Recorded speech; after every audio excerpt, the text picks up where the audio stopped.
In the early 1980s, America was fighting a secret war. But this war wasn't fought on any battlefield you'd recognize. It was waged in shadows by proxy soldiers called the Contras. The CIA was funding them, until Congress abruptly cut the money. Suddenly, the agency needed a new source of untraceable cash. Meanwhile, thousands of miles away, a different crisis was building. South Central Los Angeles had lost jobs, hope, and opportunity. Once vibrant neighborhoods now struggled just to survive each day.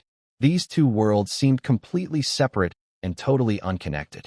But a hidden pipeline was about to link them forever. At the center of the operation was Lieutenant Colonel Oliver North. North's covert operation desperately needed funding from somewhere, from anywhere. The Contra rebels he supported had valuable connections to offer. They had access to Colombian cocaine suppliers eager for new markets. Small aircraft would fly the drugs north, staying below radar detection. The profits would then be laundered through offshore banking channels. And the CIA allegedly turned a blind eye to it all. The key distributor in America was a man named Danilo Blandin. Blandin had Contra connections and needed a partner in Los Angeles. He found that partner in a man called Freeway Rick Ross. Ross wasn't a career criminal, just an ambitious, failed athlete. He'd been a tennis prodigy until illiteracy ended his dreams. Blandin offered Ross his first kilogram of cocaine on consignment. But Ross faced an immediate problem with powder cocaine's price. His neighborhood was too poor to afford cocaine in that form. Then someone showed him how to cook it into crack. This new form was cheap, smokable, and intensely addictive. A hit could sell for as little as $5. Suddenly, Ross could sell to customers who'd been priced out. Within months, demand exploded beyond anything he'd imagined. Ross went from selling grams to moving multiple kilos daily. He recruited a network of dealers across South Central neighborhoods. Blandin couldn't supply cocaine fast enough to meet Ross's demand. The pipeline from Nicaragua expanded to accommodate the massive volume. At his peak, Ross was moving $3 million weekly. He bought mansions, luxury cars, and legitimate businesses as fronts. But while Ross's empire grew, his community was being destroyed. Crack addiction spread through the neighborhood like wildfire. Families were torn apart as addiction consumed parents and children. Crime rates soared as desperate users needed money for drugs. Previously safe streets became dangerous zones after dark. Children played in yards now littered with crack vials and syringes. The same cocaine fueling the Contras was destroying American families. And the profits kept flowing south to fund the war. Back in Washington, officials knew exactly what was happening. But the Contra War took priority over American neighborhoods. Congressional oversight committees received reports but took no action. The official policy was to deny any connection existed. While the CIA pipeline operated, Reagan declared war on drugs. Nancy Reagan launched the famous "Just Say No" campaign. The message blamed users while ignoring how drugs flooded in. Congress then passed harsh mandatory minimum sentencing laws. But the laws targeted crack far more severely than powder. 5 grams of crack meant 5 years in federal prison.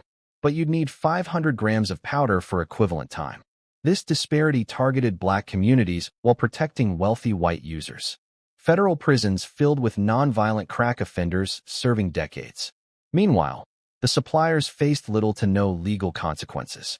Police departments received military equipment to fight the drug war. SWAT raids became routine, even for small amounts of drugs. Families were terrorized by midnight raids on flimsy probable cause.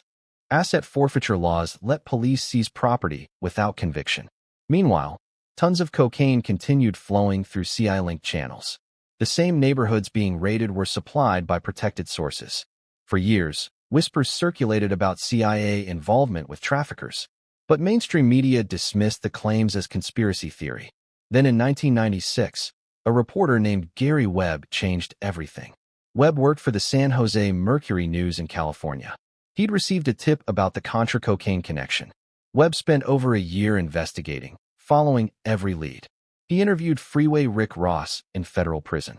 Ross explained how Blandin had supplied him with unlimited cocaine.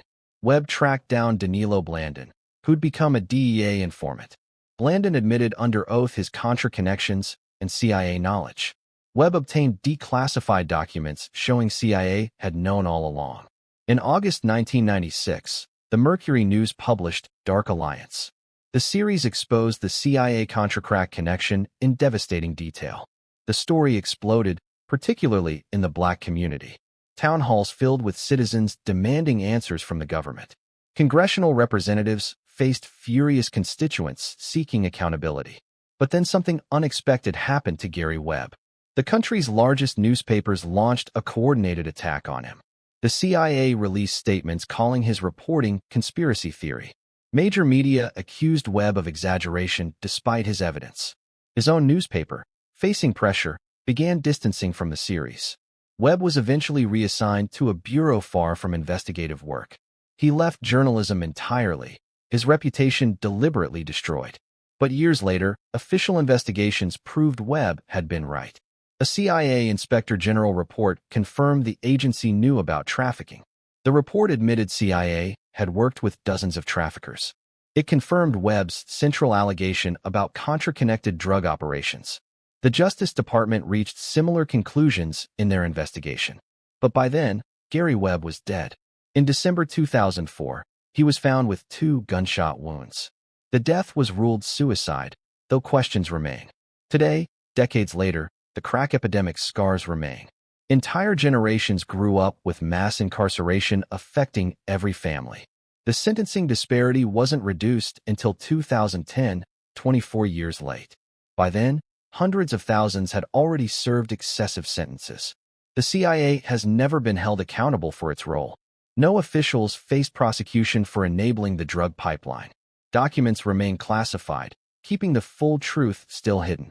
Meanwhile, communities continue fighting the legacy of that era.